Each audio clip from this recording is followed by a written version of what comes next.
What's more American than hanging out at the movie theater on a summer evening? Beautiful place like this, come with your family to enjoy some popcorn and soda pop and a movie. Nowadays though, every time we turn the news on, it seems that some type of active shooter scenario is taking place at the theater. There's all types of madmen that do all types of crazy things. How do we combat that? The first and foremost is our mindset. We have to make a conscious action in our life to be willing to affect our own survival. So that's number one, mindset.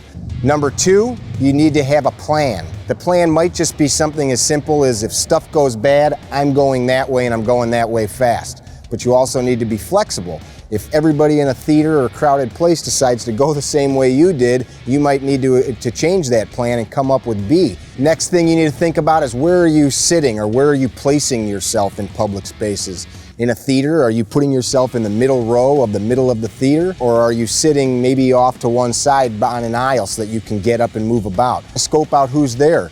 Somebody look at a place, there's some guy in a July day with a trench coat on off in the corner mumbling to himself. I might think something's off here. But go with your guts. If something doesn't look right, it's probably not right. First and foremost, you need to protect your loved ones. You need to get them to safety first. Are you by yourself? Are you with your kids? Are you with your grandmother? You can't just take off running and leave these people sitting in a movie theater. So you need to have a plan to get them to safety first. We need to think about cover. There's a difference between cover and concealment. Throwing a blanket over somebody hides them, but that doesn't stop bullets. So as you're placing yourself in public spaces, we need to be looking for hard cover, places that can protect us or protect our children. So the next step is if you have to confront this attacker. Students say to me, I just pull my gun out and shoot them. Really? So you're in a theater of possibly hundreds of people in the dark. You've probably only been alerted to this problem because there's gunfire or some other commotion, and you're going to stand up and just start shooting in a dark theater. There are so many compound problems for a packed theater, and this is why these madmen pick these places. Everybody is very vulnerable sitting there in the dark. So what happens when you've tried to get out, you've tried to hide your kids, nobody's stopping the bad guy, now it's up to you. This is why I'm talking about your mindset to prevail, your mindset to at all costs stop somebody that's trying to inflict violence on you. And we do that by counter-violence. That's what you have to do. You got to be able to commit to whatever action you're going to take and see it through to the end until that attacker's stopped. You've seen in some of our other videos, we've talked about multiple rounds on a target until they are on the floor and stop. This is the scenario. Let's go over some key bullet points here. One is always mindset. Let's think, how do we convert fear into rage? Always paying attention to what's inside of our visual area. Who's coming in, who's going out. Always have a plan. Always be willing to change that plan if necessary. Even if the plan's simple, it's way better than no plan. Know the infill and exfill. Think about infill, exfill. How do I get in? How do I get out? Always be thinking about that as you're moving in and out of spaces and places. Place yourself in areas that command visual control.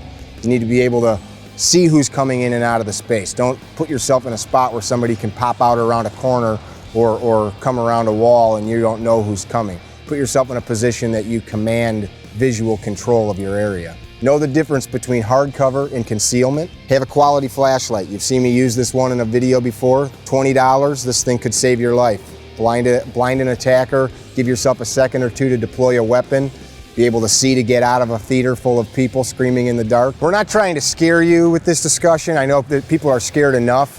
What we're trying to do is change the headline from 12, 13, 15 people murdered by a lunatic to a homicidal maniac walked into a theater and was stopped instantly. And that's going to happen when people begin to take responsibility for their own survival instead of leaving it up to somebody else.